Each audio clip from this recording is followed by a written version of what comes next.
जब तक चंद्रगुप्त हैं तब तक इस राष्ट्र का कुछ न हुआ, लेकिन जैसे जैसे कमजोर सत्ता दिखी तो बाहरी आक्रांताओं ने हम पर हमला किया और इस भारत को खंडहर बना दिया। मुझे आश्चर्य होता है कि इस भारत में रामायण के अखंड पाठ होते रहते हैं और उसी देश को खंड खंड करके खंडहर बना दिया। ये हम हिंदुओं के लिए शर्म की बात है, हमारे लिए शर्म की बात है, क्योंकि हम कभी एक न हुए, क्योंकि हमने कभी एक तरफ जा कर के, हमने कभी अपने स्वार्थ से आगे आकर के राष्ट्र के बारे में नहीं सोचा, हमने कभी आगे आकर के ये नहीं सोचा, हमने कभी राष्ट्र को जिया नहीं, हमने कभी राष्ट्र को देखा नहीं, चिंतन नहीं किया।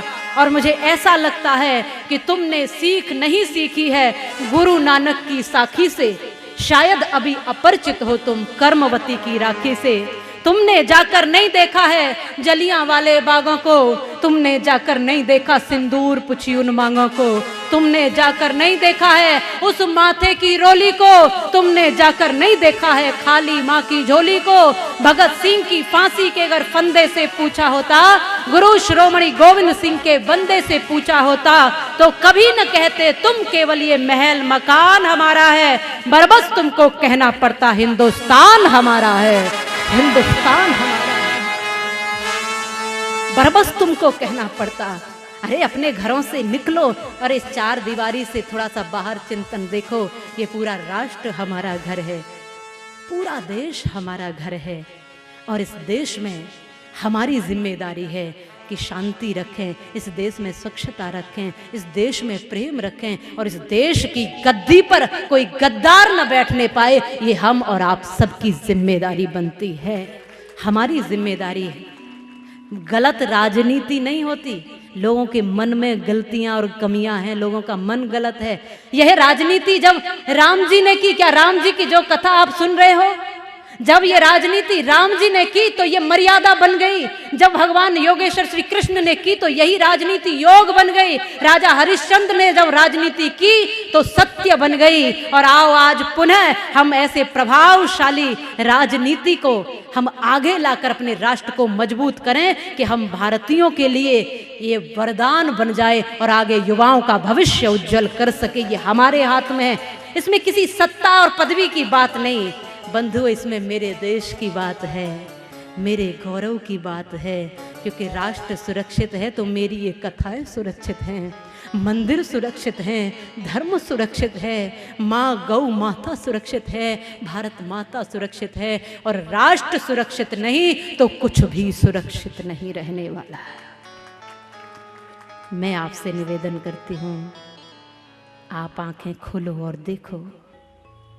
मैं ये नहीं कहूंगी कि किस व्यक्ति को आपने दिल्ली की गद्दी पर बिठाना है, मैं ये नहीं कहूंगी, क्योंकि आप सब चिंतन कर सकते हो, आप सब समझदार हो, सब जानकार हो, सब जानते हो, सब शिक्षित हो, सब अखबार की खबर पढ़ते हो और सब झेलते आए हो और देखते आए, और आज जो हो रहा है वो देख रहे हो, आप सब समझदार हो। मैं ये नहीं कहूंगी कि मोदी जी को लेकर आओ या किसी और को लेकर आओ, कोई नाम नहीं, लेकिन मैं ये कहूंगी कि हाँ, दिल्ली की गद्दी पर एक ऐसा मजबूत शासक बैठना चाहिए जिस पर भारत गर्व कर सके, और भारत ही नहीं पूरी दुनिया गर्व कर सके।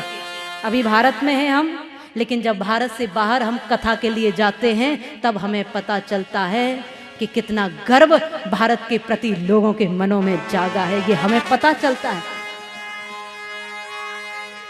आपको यकीन नहीं होगा शायद, जब पिछली बार हम यूके में कथा करने के लिए गए तो हमने इंग्लैंड के अंदर भी तिरंगा लहरा करके कथा करी थी, ये हमारे लिए बड़े गर्व की बात थी। ये अब से पहले तो नहीं होता था और अब हो रहा है, तो भारत पुनः मुझे लगता है विश्व गुरु की ओर धीरे धीरे बढ़ रहा है।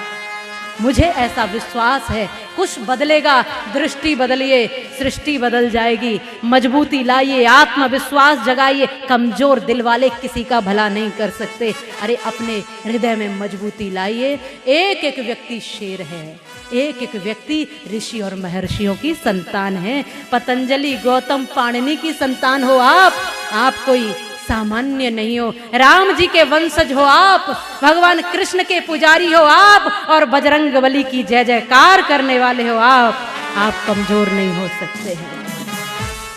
जागो, केवल अभी के लिए नहीं, बहुत महत्वपूर्ण है ये वर्ष हमारे सब के लिए और भारत की एक अग्रिम पीढ़ी के लिए। आप सबको निर्धारित करना है। हम विश्वामित्र तो नहीं बन सकते जो राम और लखन को महलों से निकाल कर ले आए, लेकिन हम उनकी चरण धूलि बन करके आपको ये आह्वान जरूर करते हैं, ये आज के युवाओं को जगाने का कार्य करते हैं। जागो और देखो, अपनी आंखों से, खुली आंखों से इस राष्ट्र को देखो और राष्ट्र को एक उत्थान की ओर ले चलो।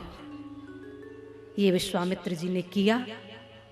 दशरथ जी को भी ले जा सकते थे, लेकिन नहीं, राम की जरूरत है, क्योंकि भविष्य राम को बनाना है।